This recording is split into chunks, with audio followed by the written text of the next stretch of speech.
memory bank that contains the memories of all of our ancestors, all of our blood ancestors, so that we're more than what our physical bodies are. We have a living ancestral bank. And Freud also went on to throw another little point that Moses was considered to be an Egyptian, and then gave evidence to hold forth. But of course, with you psychological students today, if you dare bring this book into class, you will be told a lie. The lie being that this was written in Floyd's waning years, and when he got off his good works, and now was writing things that were substandard.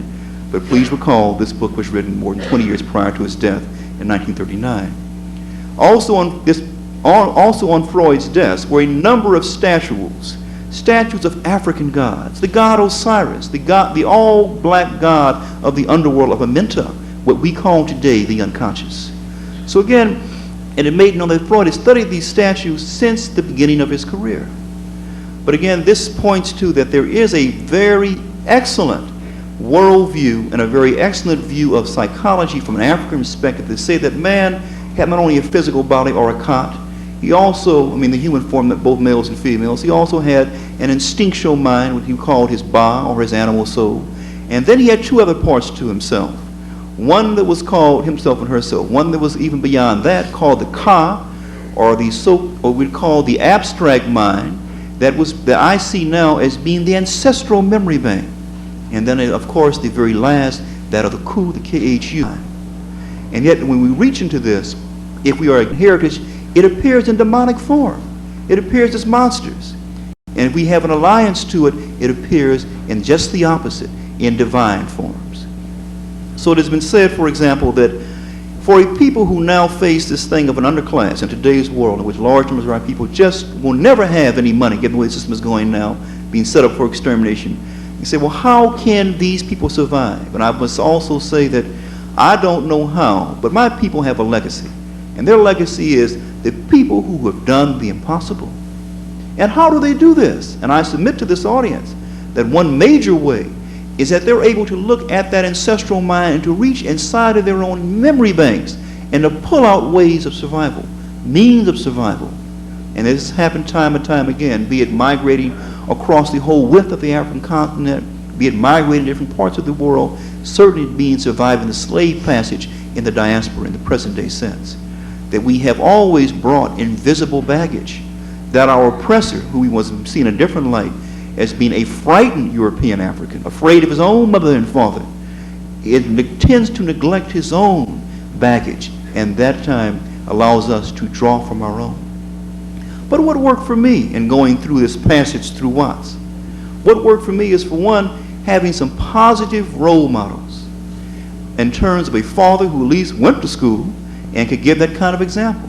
But for my brothers and sisters who weren't so blessed, we did have in our schools some excellent teachers, some of whom were white, many of whom were black, who took it upon themselves. In that kind of setting, Mrs. Trotter always addressed her students with the preface, Mr.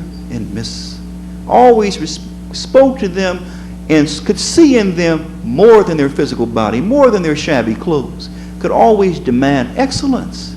And indeed, I never once ever heard a student curse that teacher, or never, and when she said, sit down, please, Mr. So-and-so, everyone sat down. No matter how bad they were supposed to have been. They did it because she touched something in their souls. And I witnessed that. I witnessed that in Chicago, that sister, I think her name was Margaret Trotter, also by giving the high excellence, not just the little mundane works, but demanding perfection in her students would make them rise to higher levels of achievement. So this brings us to a fundamental point. In the oppression of a people, it is absolutely critical to present excellent examples of functioning on the levels of Ka and Ku, on the levels of functioning on a genius level, and to present images and examples of people who have functioned on that level.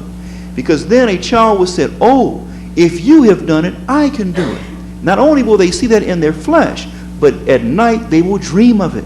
They will have people come to their own dreams at night and will share with them ways in which to do it. They will begin to get, again, high on reading books, emotionally high on unlocking knowledge that reminds them of what their ancestors uncovered in their past. But on the opposite, the oppressor has to present images of negativity, images of non-success, images of failure. And they were broken. There was attempts made to break a people's spirit, to put into their own unconscious memory banks examples of failure. We know that in slavery, if you've watched the Roots mythological movie, that there was a very concerted effort to, with a black woman sometimes, to watch her man be split in half while she still had the pregnant child in her womb, to put fear in the child and hope that the child would pass on fear in his memory bank to his and her offsprings. There is a knowledge of the use of the collective unconscious in oppression and slavery. You can bet your bottom dollar on that. So it is fundamental, again, to give examples of excellence, to put those examples on the media, and also to expect that in our educational program. Education is fundamental. We have to have education that teaches our kids how to tap those two higher levels and how to let them overcome the strains and stresses of the body and the physical cravings of the usual instinctual drives. These are fundamental points. But let me just kind of end on this note. The black family is a world family, and there are all kinds of, some kind of black folks. There are black folks who got white skin, black folks who got brown skin, black folks who have yellow skin. And we're all facing nuclear holocaust today. And probably in all probability it will happen. That's my basic appraisal of the assessment of it all. But in trying to negotiate and forestall that predictable calamity, so much will rest upon the rescue and the salvation of these black families. Because if they do not survive, they will make certain that no one else will survive. Thank you.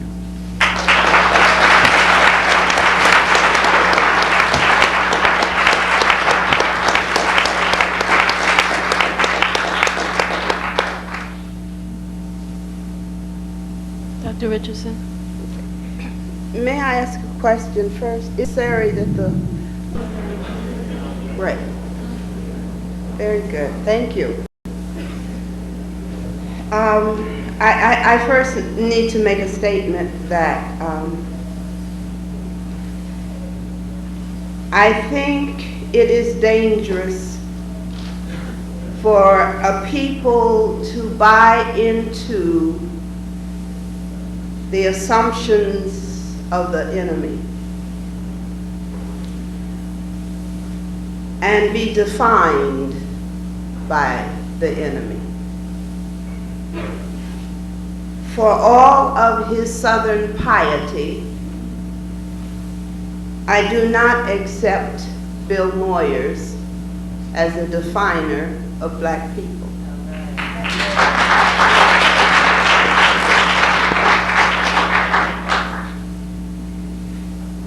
First, the very title is offensive. The disappearing black family, and then presume that a 16-year-old girl having a baby is not a family. I resent that. I also resent the implication that there was a time when this culture had not declared war on family. From the moment the first Portuguese stepped foot on the continent of Africa, war had been declared on black people. Whatever arrangements people make and call family come out of their own sense of reality and their need to survive. People have been forming and reforming. If we are talking about the nuclear family that has never existed for us.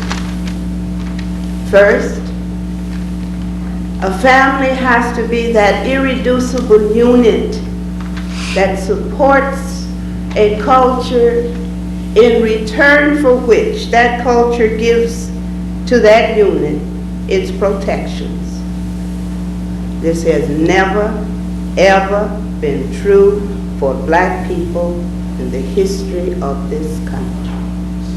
Never. We have been at war since 1619 with European impositions, and rightly so. Once you begin to understand that you are at war, then you begin to understand the need to destroy men. It has always been the prerogative of men to destroy other men if they would oppress the group or if they would take the possessions of that group, whether it was land or anything else. Power has been an entity between men.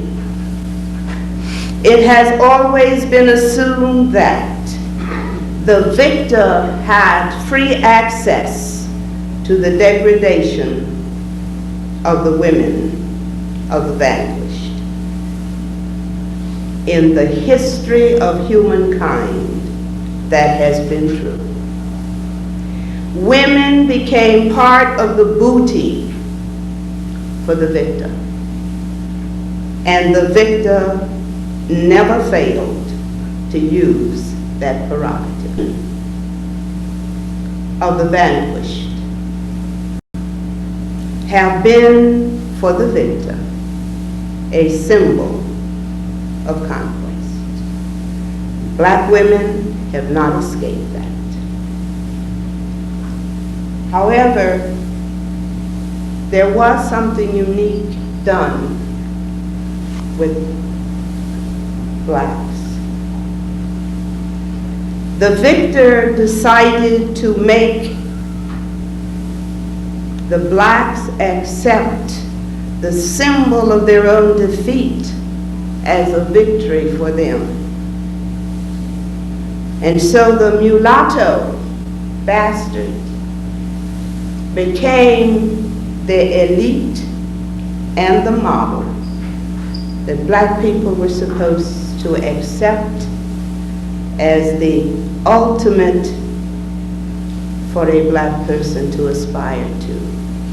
That is, if you could not be white, at least you could be a bastard and be half white. Indian peoples had the same experience here. And the word that was used for them was half-breed. How do you half-breed anything? The method of reproduction has been the same for all peoples except one. And I would like to suggest that if Joseph was not the father of Jesus, we are talking about a teenage girl giving to the world a divine bastard.